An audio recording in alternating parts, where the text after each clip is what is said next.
కడప జిల్లా ఒంటిమిట్ట కోదండరామస్వామి ఆలయంలో ధ్వజారోహణ కార్యక్రమం వైభవంగా జరిగింది. వేద మంత్రోచ్చరణల మధ్య ధ్వజారోహణం శాస్త్రోక్తంగా నిర్వహించారు.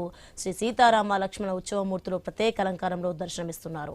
ధ్వజారోహణంతో శ్రీరామనవమి బ్రహ్మోత్సవాలు మొదలయ్యాయి. భక్తులు స్వామిని దర్శించుకునేందుకు భారీగా తరలివస్తున్నారు.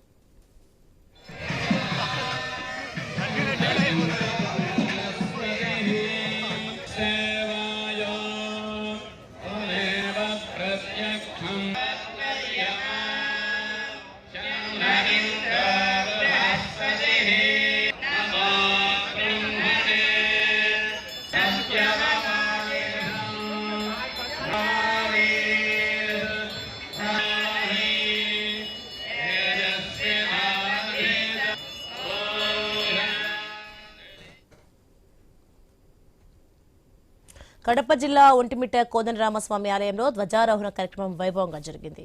వేద మంత్రోచ్చరణల మధ్య ధ్వజారోహణం శాస్త్రోక్తంగా నిర్వహించారు. శ్రీ సీతారామ లక్ష్మణ ఉత్సవమూర్తులు ప్రత్యేక అలంకారంలో దర్శనమిస్తున్నారు. ధ్వజారోహణంతో శ్రీరామనవమి బ్రహ్మోత్సవాలు మొదలయ్యాయి. భక్తులు స్వామిని దర్శించుకునేందుకు భారీగా తరలివస్తున్నారు. ధ్వజారోహణ కార్యక్రమంపై మరింత సమాచారం కడప నుంచి మా ప్రతినిధి ప్రసాద్ శర్మ అందిస్తారు. ఒంటిమిట్ట శ్రీరామనవమి బ్రహ్మోత్సవాలు అంగరంగ వైభవంగా ప్రారంభమయ్యాయి. నిన్న సాయంత్రం అంకురార్పణతో మొదలైన ఉత్సవాలు ఇవాళ ధ్వజారోహణం నిర్వహిస్తున్నారు. ధ్వజారోహణం సందర్భంగా ఇప్పటికే మొత్తం వేద పండితులతో శాస్త్రోక్తంగా తర్వాత పూజా కార్యక్రమాలు నిర్వహిస్తూ ఈరోజు ధ్వజారోహణ నిర్వహిస్తున్నారు. మనం చూడవచ్చు, ఒకసారి ఆలయంలో మండపంలో దేవీ దేవులను ప్రత్యేకంగా అలంకరించి కోదండ సీతారామ లక్ష్మణ స్వామి అలంకరించి ఉన్నారు. తర్వాత ప్రత్యేక పూజ నిర్వహిస్తున్నారు. అదేవిధంగా తర్వాత ధ్వజారోహణానికి సంబంధించినటువంటి అన్ని ఏర్పాట్లు పూర్తి చేశారు. టీటీడీలు చేసిన వేద పండితులు తర్వాత ఒంటిమిట్ట ఆలయంలోని వేద పండితులు మొత్తం కూడా ధ్వజారోహణ కార్యక్రమాన్ని పెద్ద ఎత్తున నిర్వహిస్తున్నారు. అంతేకాకుండా ఈ ధ్వజారోహణ కార్యక్రమాన్ని తిలకించేందుకు పెద్ద ఎత్తున భక్తులు కూడా తరలి వచ్చారు. అయితే ధ్వజారోహణ కార్యక్రమం అనంతరం ఈ కార్యక్రమాన్ని చూసేందుకు భక్తులను లోపలికి అనుమతించే అవకాశం ఉంది. ఇప్పటికే కొంతమంది భక్తులు దర్శనం చేసుకుని స్వామివారిని బయటకు వెళ్తున్నారు.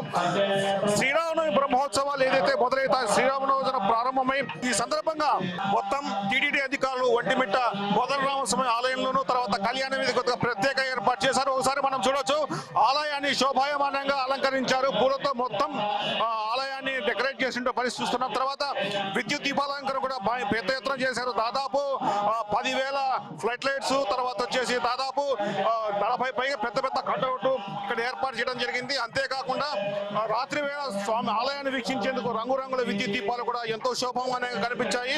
ఇవాళ నుంచి మొదలైనటువంటి ఒంటిమిట్ట బ్రహ్మోత్సవాలు 5వ తారీఖు వరకు కొనసాగుతాయి. మరి కాసేపట్లో ధ్వజారోహణ కార్యక్రమం జరగబోతుంది. ధ్వజారోహణ కార్యక్రమానికి సంబంధించినటువంటి ప్రస్తుతం పూజా కార్యక్రమాలన్నీ కూడా జరుగుతున్నాయి.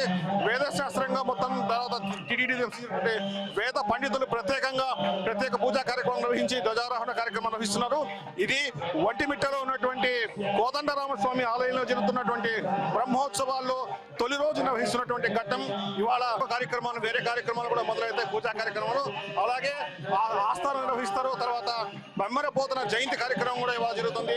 రాత్రికి శేషవాహనం మీద స్వామి ఊరేగుతారు. ఇది తొలి రోజు కోదండరామస్వామి బ్రహ్మోత్సవాలు జరిగేటువంటి తంతు.